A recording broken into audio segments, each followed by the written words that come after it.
Hey everyone, welcome. Have you ever wished for a prayer that could actually truly change your heart and just completely deepen your walk with God? Well, today we're going to dive into a really powerful model for prayer that we find in Psalm 119. It's designed to transform us from the inside out. Let's jump right in. So here's the big question we're tackling. How can we really pray for a life of faithful, wholehearted obedience to God? In this explainer, we're going to journey through the psalmist's prayer, verse by verse, and discover exactly how we can ask God to teach us, to guide us, and ultimately, to change us. So, where does this all start? Well, the entire journey kicks off with a simple, really humble posture. It's the plea of a student who is asking the ultimate master to be his personal teacher. The prayer starts right here. Teach me, O Lord, the way of thy statutes, and I shall keep it unto the end. Now you got to notice he isn't asking for random facts or some kind of academic knowledge. He's asking to be taught the way of God's statutes, the whole path, the very spirit behind them. And he has a very, very practical goal in mind. And that goal, it's all about lifelong, persevering faithfulness. He says, and I shall keep it unto the end. You see, this isn't about some quick fix. It's a deep desire for an obedience that endures for a lifetime. It reminds me of what Jesus said in Matthew 24:13, but he that shall endure unto the end, the same shall be saved. This prayer sets the bar high right from the get-go. Okay, so from that desire to be taught, the prayer actually goes even deeper. He's now asking for something more than just knowledge. He's asking for true spiritual insight. In verse 34, he prays, "Give me understanding, and I shall keep thy law. Yea, I shall observe it with my whole heart." Understanding here isn't just about being smart. It's that spiritual insight to really get God's word and know how to apply it to your life. He wants that truth to travel from his head all the way down into his heart, leading to a real commitment. And that's exactly what he means by observing it with his whole heart. This is wholehearted obedience. It's not just about doing the right things on the outside, just checking boxes or going through the motions. It's an internal devotion that grabs your entire being. It's the difference between half-hearted religion and a real, vibrant relationship with God. And what's so amazing is that this prayer perfectly mirrors the first and greatest commandment, the one Jesus himself confirmed in Mark 12:30, to love God with everything we've got. This ancient prayer is asking for the very thing that sits at the absolute core of our faith. It's incredible.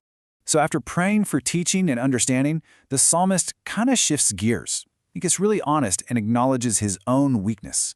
He knows he can't do it alone, and he asks God to actively direct his will, his heart, and even his eyes.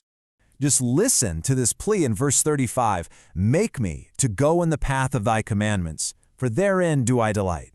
He doesn't just say, hey, show me the path. He says, make me to go. This is a prayer for divine power, for a spiritual push to get him moving.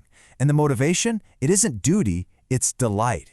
He already finds joy in God's ways. He just wants God's help to live them out even more. And he keeps going with this theme in verse 36. Incline my heart unto thy testimonies and not to covetousness. Now, incline just means to bend or to lean. He's asking God to supernaturally bend his natural desires, which, let's be honest, so often drift toward selfishness, and pull them back toward his eternal word. And this slide just lays out that battle so clearly, doesn't it? It's God's testimonies versus covetousness, his eternal truth versus our selfish desire for temporary material things. It's exactly what Jesus warned us about in Luke 12:15, when he said, "A man's life consisteth not in the abundance of the things which he possesseth." This ancient prayer is such a powerful weapon against modern materialism. So from the heart he moves to the eyes. Verse 37 says, "Turn away mine eyes from beholding vanity, and quicken now me in thy way." He gets it. What we look at directly affects our hearts. So he asks God to help him control his gaze, to literally turn it away from vanity, from all the worthless, empty, and distracting things out there. And really, this is the choice we all face every single day. Are our eyes going to behold vanity, the empty distractions of the world, or are they going to focus on God's way, which is filled with substance and life? But the second part of that verse, that's the key. Quicken thou me in thy way. It's a plea. Revive me, energize me, bring me to life in your path of truth. All right, this leads us into the final pleas in this little section of the psalm. And what you're about to see is just this total, complete reliance on God's power to deliver on his promises and to bring his servant all the way through. In verse 38, he prays, "Stablish thy word unto thy servant, who is devoted to thy fear." Now, to establish thy word just means to confirm it, to fulfill your promise. It's basically saying, God, make your promises real in my life. And he makes this humble request as God's servant, as someone who lives in reverent worship and awe of him. Then, in verse 39, he asks, "Turn away my reproach which I fear, for thy judgments are good." He's praying for deliverance from the shame and disgrace he's afraid of, whether it's from his own failures or from the world's opposition. But check out where his confidence comes from. It's all rooted in this deep trust that God's ways, his judgments, are fundamentally good. And that brings us to the powerful climax of this prayer in verse 40. "Behold, I have longed for thy precepts. Quicken me in thy righteousness." I mean, wow. He makes this sincere declaration before God of his deep desire. And based on that longing, he makes his ultimate plea. "Revive me, make me alive, not by my own strength, but in your very own righteousness." So, after walking through all that, what's the big takeaway? Well, this journey through just 8 verses gives us an incredibly practical and profound roadmap for our own prayer lives. Let's break it down into a clear path. We can actually break it down into a simple 4-step prayer model you can use today.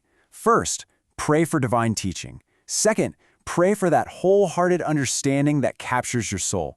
Third, pray for divine direction over your heart and your eyes.